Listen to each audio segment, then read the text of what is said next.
جب ہم یہ چیزیں دینا چاہیں گے تو چیز میں ملاوٹ بھی کریں گے، چیز کو صاف بھی نہیں دیں گے، اور ناپ اور تول میں بھی کمی پیشی ضرور کریں گے۔ یہ ایک ہمارا انداز بن چکا ہے، اور اس انداز کو شیطان نے ہمارے سامنے کتنا خوبصورت بنا کے رکھا ہے کہ جب ہم خود کسی سے کوئی چیز لیں تو اس وقت یہ ہمارا حق ہے کہ اس چیز میں ملاوٹ نہ ہو،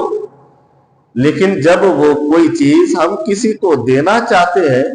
تو اس میں شیطان نے ہمیں کس انداز سے بتایا کہ ملاوٹ کرو گے تو تمہیں زیادہ فائدہ ملے گا۔ ہم فائدہ لینے کے بدلے میں دنیا کی لذت کے بارے میں، دنیا کو حاصل کرنے کے بارے میں اپنے رب کے کتنا نافرمان بن جاتے ہیں، اور اسی طرح ہم اپنی عزت عصمت محفوظ دیکھنا چاہتے ہیں۔ کوئی ہماری عورتوں پر نظر نہ ڈالے اور کوئی بھی ہماری عزت پر ہاتھ نہ ڈالے، اور ہم دوسروں کی عورتوں کو نظر پھاڑ کر دیکھنا کتنا پسند کرتے ہیں، کس قدر ہم اسے اچھا سمجھتے ہیں۔ جس طرح ہم اپنے لیے یہ پسند کرتے ہیں کہ ہماری عزتوں کو کوئی نہ دیکھے، تو اسی طرح ہم پر یہ لازم ہے کہ ہم بھی دوسروں کی عزتوں کی حفاظت کریں۔ لیکن شیطان نے ہمیں فحش انداز میں کتنا خوبصورت کر کے ہمارے سامنے رکھ دیا، اور اسی طرح ہزاروں ایسی مثالیں ہیں، ہزاروں ایسی چیزیں ہیں جن کے بارے میں ہم یہ سمجھتے ہیں کہ ہمارے لیے تو یہ صحیح ہو، لیکن دوسروں کے لیے ہم وہی چیز غلط استعمال کرتے ہیں۔ ہم یہ چاہتے ہیں، ہمارا یہ نظریہ ہوتا ہے کہ لوگوں کو ہم ہزاروں گالیاں دیتے رہیں، جو ہمارے سامنے آئے تو اسے ہم گالی دیں، لیکن جب کوئی اور ہمیں گالی دے تو ہمارا تیور بھی بدل جایا کرتا ہے۔ ہم پسند کرتے ہیں کہ ہم لوگوں کو گالیاں دیں، لیکن یہ پسند نہیں کرتے کہ لوگ ہمیں بھی گالیاں دیں۔ جب تجھے گالیاں سننے کی عادت نہیں ہے تو پھر گالیاں دینے کی عادت کو بھی چھوڑنا ہوگا۔ جب تمہیں ملاوٹ لینے والی کوئی چیز پسند نہیں ہے تو دوسروں کو بھی ملاوٹ سے محفوظ تجھے رکھنا ہوگا۔ جب تو یہ چاہتا ہے کہ تیرے ناپ اور تول میں کمی نہ آئے تو تم بھی دوسروں کے ناپ اور تول میں کمی نہ کر، تم بھی اسے پسند کر کہ وہ بھی پورا حق اپنا لینا چاہتا ہوگا۔ اب ناپ اور تول کے بارے میں کہ شیطان نے ایک چھوٹے سے گناہوں کو ہمارے سامنے کتنا خوبصورت کر کے رکھا ہوا، تو اللہ رب العزت نے لاریب اور بیعت کتاب میں ارشاد فرمایا کہ وَيْلٌ لِّلْمُطَفِّفِينَ الَّذِينَ إِذَا اكْتَالُوا عَلَى النَّاسِ يَسْتَوْفُونَ، کہ اللہ رب العزت نے اس صورت میں ناپ اور تول کرنے والوں کے بارے میں ارشاد فرمایا ہے۔ ویل کہتے ہیں ہلاکت کو، جیسے ہم کسی کو بد دعائیں دیتے ہیں یا کسی کے لیے ہم اچھا نظریہ نہیں رکھتے تو اس کے لیے ہم اپنی لغت میں الفاظوں کو استعمال کرتے ہیں، تو عربی میں جب کسی کے لیے لفظ ویل کا لفظ آ جائے عربی الفاظ میں سے، اس کے لیے یہ ہوتا ہے کہ ایسے شخص کی دنیا بھی تباہ ہو جائے گی اور اس کی آخرت بھی تباہ و برباد ہو جائے گی، کیونکہ یہ فرمان میرا رب فرماتا ہے ویل۔ تو اللہ رب العزت نے فرمایا ویل للمطففین، کہ ہلاکت ہے ان لوگوں کے لیے جو ناپ اور تول میں کمی کرتے ہیں۔ اذا اکتالوا علی الناس یستوفون، جب وہ کسی لوگوں سے لیتے ہیں کسی چیز کو تو یستوفون، تو اس وقت پیمانہ بڑا پورا رکھتے ہیں جب کسی سے کوئی چیز لینی ہو۔ اگر مثال کے طور پر میں کسی دکاندار کے پاس چلا جاؤں تو اس وقت میں نے کچھ لینا ہوگا تو اس وقت حساب برابر رکھوں گا، پیمانہ بھی اچھا ہوگا. یا ایسے دکاندار جو کوئی چیز خریدتے ہیں اس وقت ان کا پیمانہ پورا ہوتا ہے. تو اللہ رب العزت نے آگے فرمایا وَإِذَا قَالُوهُمْ أَوْ وَزَنُوهُمْ يُخْسِرُونَ کہ جب وہ کسی اور کو دیتے ہیں تو اس میں خسارہ کرتے ہیں, کمی کر دیتے ہیں. اب اس آیت کریمہ میں دو چیزوں کا ذکر ہوا.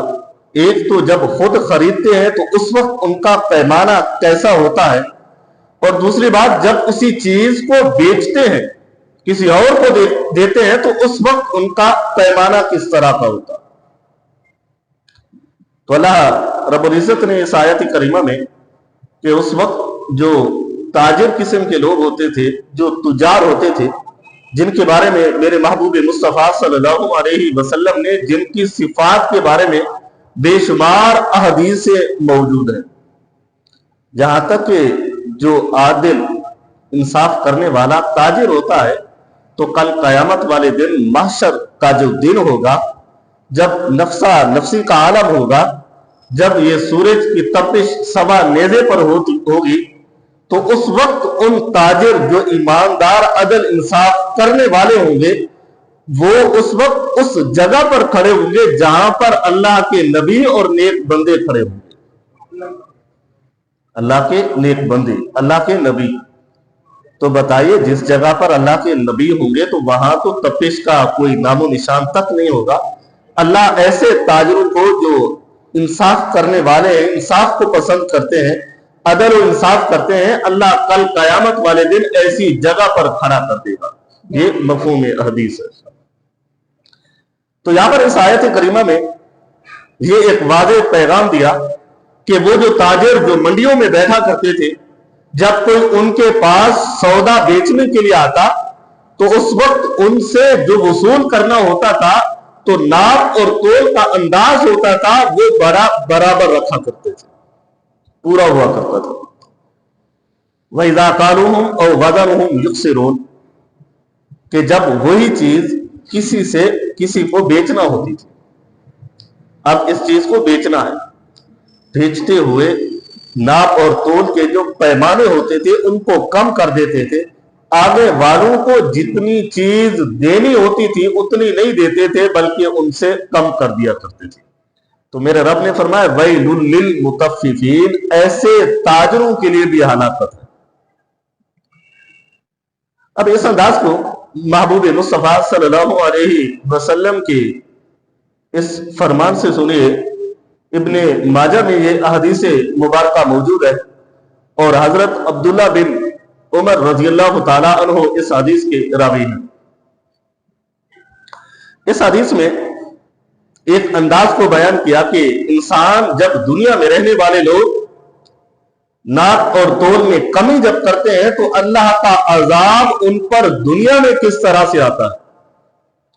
دنیا ان کی کس انداز سے خراب ہو جاتی ہے. تو یہ صحابی فرماتے ہیں ینقص المکیال والمیزان کہ جب ناپ اور تول میں جب کوئی کمی کرتے ہیں الا اخذوا بالسنین وشدۃ المعونۃ وجور السلطان علیہم کہ اس وقت پھر اللہ رب العزت ان کو قحط سالی میں گرفتار کر دیتا ہے. جب علاقے میں, جب کسی شہر میں, جب کسی ملک میں, جب دنیا میں جب ایک انسان دوسرے انسان کا حق مار رہا ہو اور ناپ تول میں کمی کر رہا ہو تو اللہ رب العزت کے ان پر عذاب نازل ہوتے ہیں. ان میں سے پہلا عذاب یہ ہے کہ اس ملک میں قحط سالی کو مسلط کر دیا جاتا ہے. قحط سالی سے مراد یہ نہیں کہ ہمارے سامنے کھانا ختم ہو گیا یا ہمارے چیزیں انداز ختم ہو گیا, نہیں, بلکہ اللہ رب العزت قحط سالی سے مراد مہنگائی بھی ہو سکتی ہے, قحط سالی سے مراد بارش کا ختم ہونا بھی ہو سکتا ہے, اور قحط سالی سے مراد دنیا میں جو چیزیں وافر تھی ان کی تعداد کم بھی ہو جاتی. اور فرمایا کہ دوسرا وشدۃ المعونۃ کہ پھر اس ملک میں سختی برپا کر دی جاتی ہے. محدثین کرام فرماتے ہیں کہ یہاں سے وشدت المعونت سے مراد یہ ہے کہ انسان کی وہ چیزیں جو کھانے پینے کی ہوتی ہیں، جو ضروریات زندگی میں ہوتی ہیں، ان کو مہنگا کر دیا جاتا ہے۔ آج اگر ہم دیکھیں تو ہماری ہر چیز کھانے پینے والی مہنگی ہے۔ کیوں مہنگی ہے؟ اس کی سب سے بڑی وجہ یہی ہے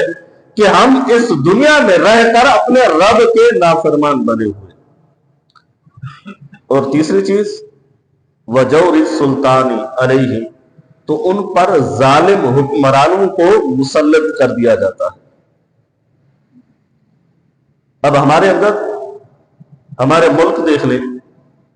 تو ہمارے ملک کے اندر جتنے بھی حکمران آتے ہیں، کوئی حکمران ایسا نہیں جو اپنے ملک کے باشندوں کے بارے میں سوچنے والا ہو، قانون اسلام کے بارے میں سوچنے والا ہو، قرآن اور حدیث کے قانون کے بارے میں سوچ و وچار رکھتا ہو۔ ایسا کوئی حکمران نہیں آتا۔ اس کے نہ آنے کی وجہ سب سے بڑی یہی ہے کہ ہم اپنے رب کے نافرمان بن چکے۔ اگر بظاہر دیکھا جائے تو یہ عذاب کو اتنے عذاب نہیں ہے۔ ہماری جس طرح اعمال ہے، ہمارے جس طرح انداز ہے، تو اس سے بھی اگر بڑے عذاب بھی نازل ہوئے تو وہ بھی ہمارے کردار، ہمارے انداز کی وجہ سے ہمارے اوپر ہمارا رب نازل فرماتا ہے۔ ورنہ اللہ جو اپنے بندوں سے پیار کرتا ہے، اور اللہ جتنا اپنے بندوں سے محبت کرتا ہے، اتنا تو دنیا میں رہنے والی کوئی شخصیت انسانیت سے پیار نہیں کرتی۔ اللہ اپنے بندوں سے بڑا پیار کرتا ہے، بڑی محبت کرتا ہے۔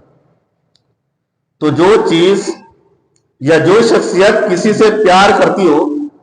اس پر کوئی سختی نازل نہیں کرتی،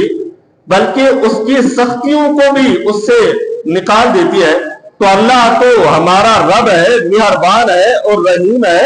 وہ ہمارے اوپر سختی نہیں کرتا، لیکن اگر کرتا ہے تو وہ ہمارے اپنے اعمال کی وجہ سے کیا کرتا ہے۔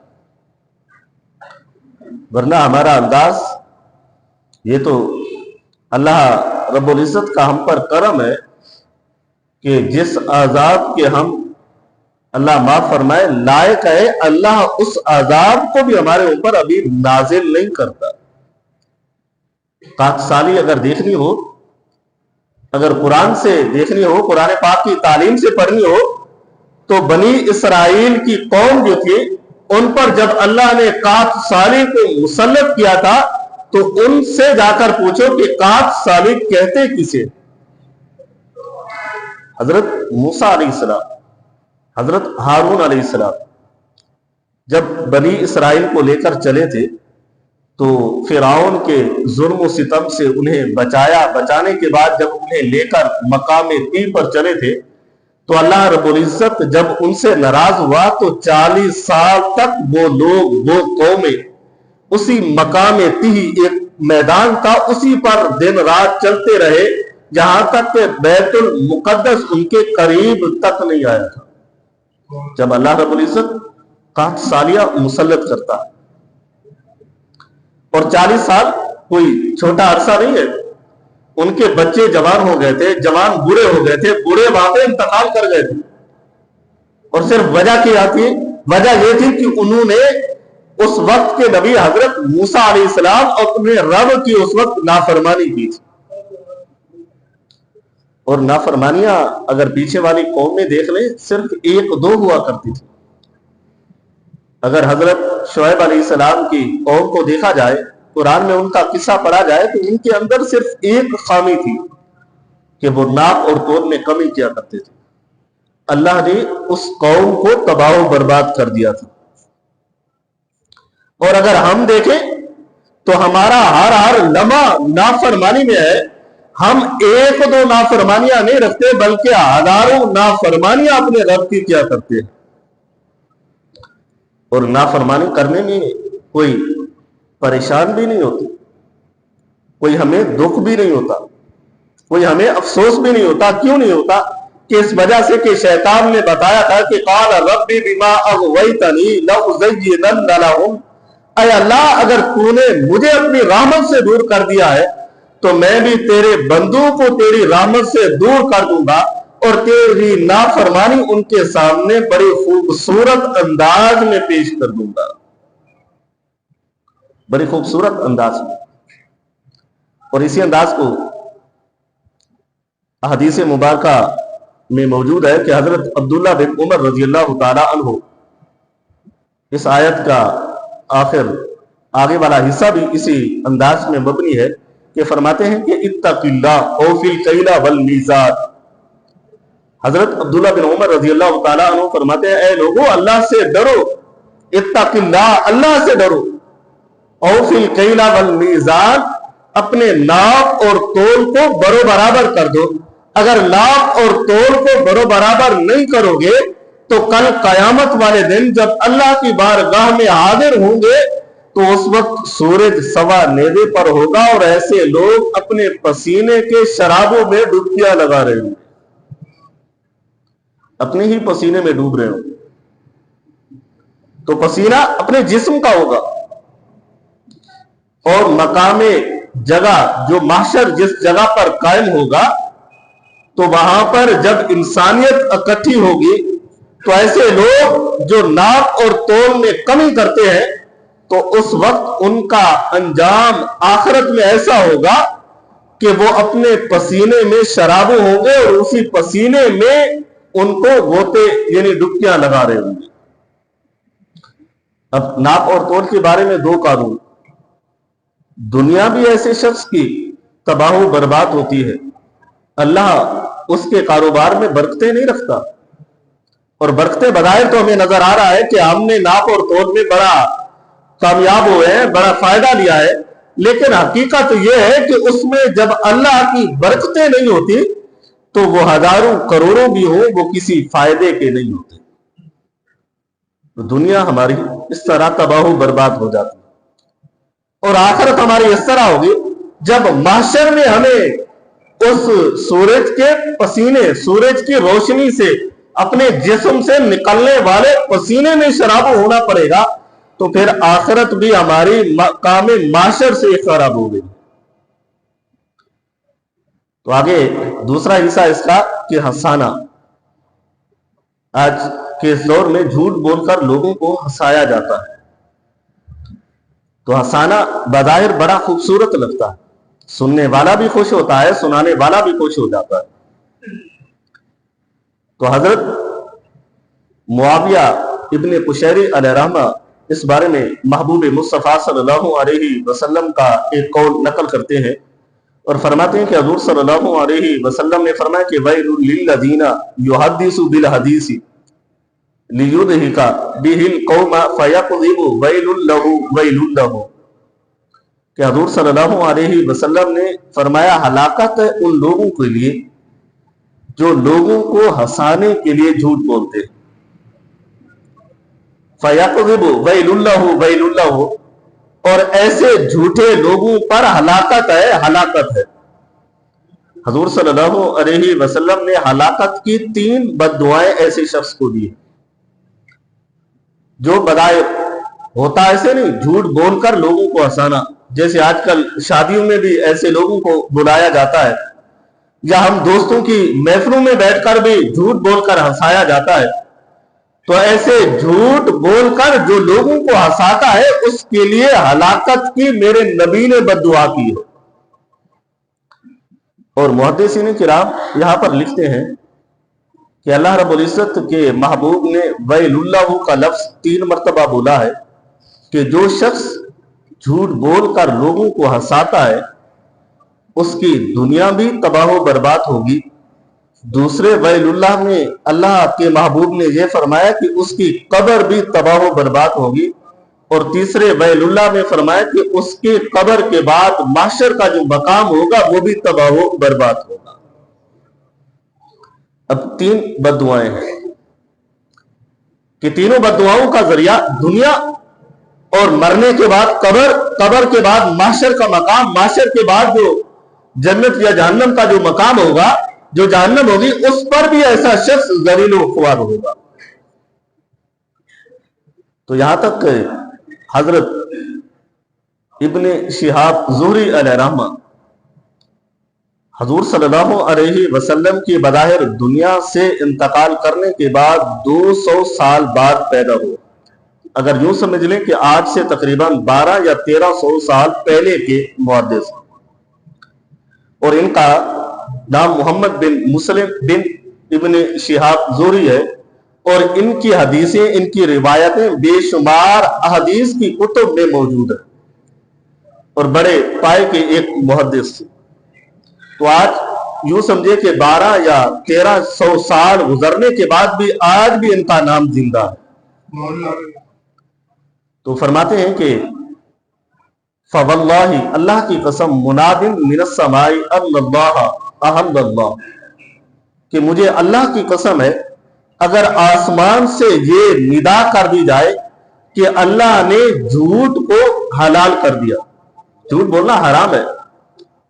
اور لاریب کتاب میں موجود ہے کہ اگر کہتے ہیں کہ آسمان سے یہ آواز آ جائے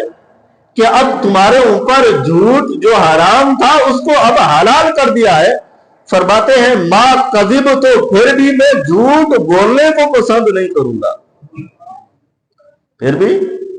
جھوٹ بولنے کو پسند نہیں کروں گا، آسمان سے ندا بھی آ جائے۔ اور آج ہمارا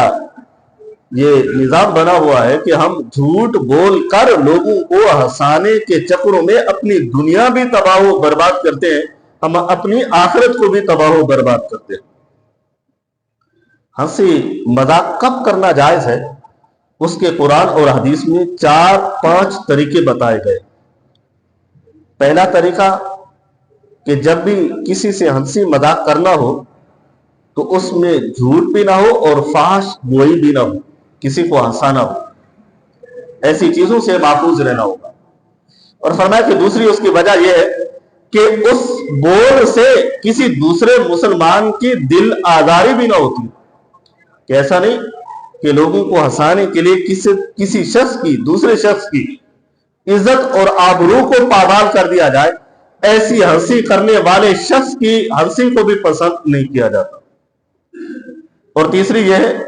کہ اگر کوئی بڑا آدمی بیٹھا ہے تو اس کا احترام بھی ضروری ہے، اور اگر کوئی چھوٹا ہے تو اس کی عزت کرنا بھی ضروری ہے۔ تو جھوٹ ایسا نہ بولا جائے جہاں پر بڑے شخص کی توہین ہوتی ہو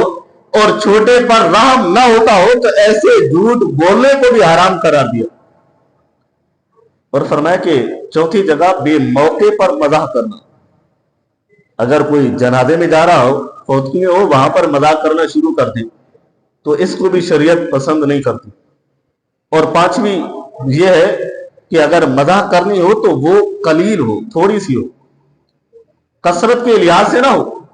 اتنا نہ ہو کہ گھنٹوں گھنٹے مذاق چلتی رہے اور ہنس ہنس کر پیٹ میں درد ہو جائے، تو ایسی مذاق ہو اور ایسے ہنسنے کو بھی اللہ اور اللہ کا رسول پسند نہیں کرتا،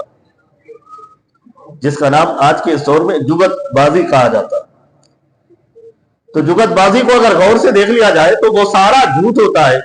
اور وہاں پہ سچائی کے کوئی الفاظ ہی نہیں ہوتے، اگر کچھ ہوتے بھی ہے یا تو فحش گوئی ہوتی ہے یا کسی انسان کی عزت اور ابرو کو پامال کیا جاتا ہے۔ جتنا شریعت نے ہمیں کہا ہے اس کے دائرے کار میں رہنے کو ہمیں ترجیح دی گئی ہے۔ اب بظاہر جھوٹ ہے، اللہ نے بھی اسے ناپسند فرمایا، میرے محبوب نے بھی ناپسند فرمایا، لیکن شیطان اس جھوٹ کو کس طرح خوبصورت کر کے ہمارے سامنے لا کر کھڑا کر دیتا ہے۔ تو شیطان نے کہا کہ